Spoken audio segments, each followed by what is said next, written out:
YouTubers and Cowboys fans. It's VA Dallas Cowboy fan coming back at you again. Thank you for liking, clicking, subscribing, commenting, sharing. I do this for me and you, and it's kind of therapeutic, you know.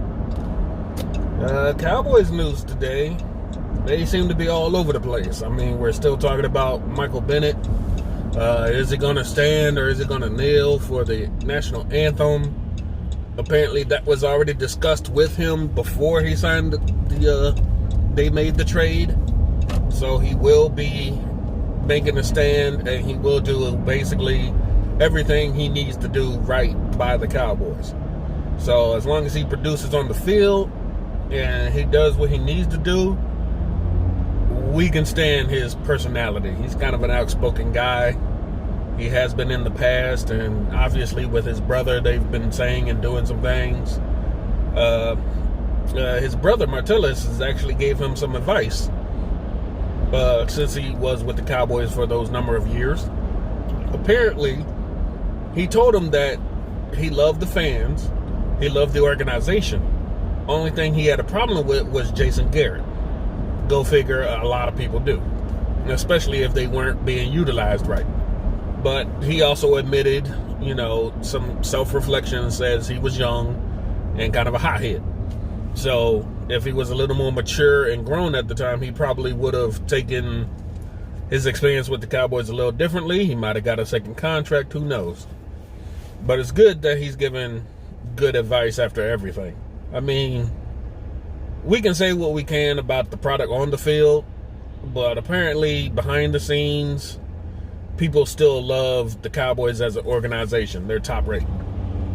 They may do some stupid things on the field. They may have some bad coaching and personnel decisions, but as far as the front office goes, they seem to love those guys.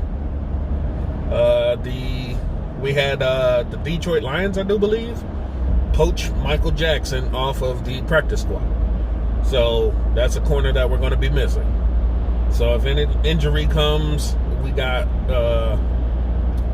Alumba and only the safety Josh Jones left on the practice squad. As far as DBs go, everybody else is basically active now due to injury.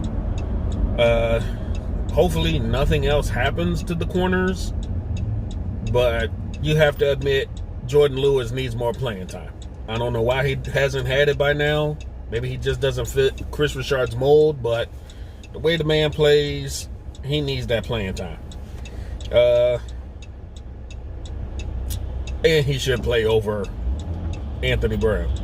Anthony Brown is sometimes a great liability, and to be honest, so is Cheeto. Now, when Cheeto and Jordan were both starting, that 2017, when they were forced to start, man, those two, you could not beat those two.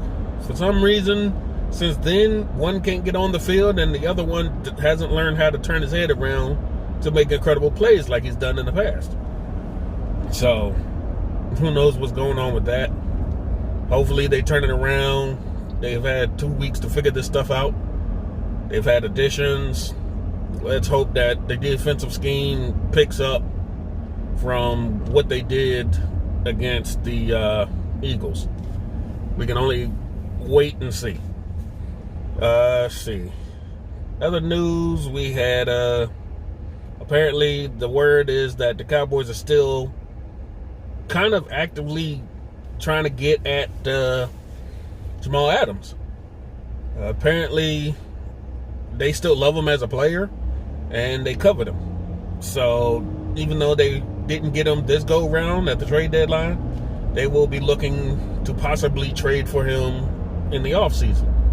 And now that he has his problems with the Jets management about this whole thing, and you know, maybe his price tag will go down and he's on a rookie contract, maybe Cowboys will ink something out with him over the offseason. I'm not going to hold my breath. That'd be like Earl Thomas all over again. I'm not going to put myself through that again. Plus, the price tag for him at the time was too steep. And if you're still looking for that kind of price tag, maybe the Cowboys might find something else in free agency or the draft. Who knows? Let's see. Practice news. Haven't heard anything yet today. I did see somewhere that one of our players actually got a little banged up during the light practice last week, which is crazy. How do you get banged up on light practice? I don't know. But now it's prep time for the Giants, Monday Night Football. We'll see what happens. You know, they get that extra little bit of day of rest, minimal walkthroughs and light practices for the last 2 weeks. Now it's time to get back on the grind and start pushing for this second half of the season. This is no cakewalk anymore. The games y'all should have won to get you over the top, you won some of them and you blew one. So it's time to get back on the grind. No more excuses, you know. These slow starts, I mean, Jason Garrett needs to just stop. I don't know if he's having any influence over the offense, even though they said he has. But he also said that he, the quarterback's coach, the OC, and like the tight ends coach all have control over what they say on offense. But I think Jason Garrett is definitely the most heard, because if you look at some of those play callings during our losing streak, that was all Jason Garrett. That was no way, shape, or form a Kellen Moore type of offense. And we see the type of offense Kellen Moore can bring out because it's obvious. It's night and day between the two. I mean, you're throwing on first down, you're not running it. You got two back sets instead of just lining up Zeke in the I formation all the time. Let's face it, the fullback is pretty much an anomaly on our team. He's pretty much not even used in the Kellen Moore offense. We're looking at reverses, fake reverses. We're getting Dak on the run. I mean, there's just too many differences between a Garrett offense and a Kellen Moore offense. Well, it's all Jason Garrett offense. It's just Kellen Moore knows how to disguise it better. But that's all the news for today, unless something else breaks. Everybody, I hope they're having a good day. Heading to work. Gotta pay the bills, right? And R.I.P. John Witherspoon. Pops from the Friday series. Yeah, it's a sad day when you lose Pops, man. Alright, thanks for liking, sharing, subscribing, and commenting again. Talk to y'all later. Peace.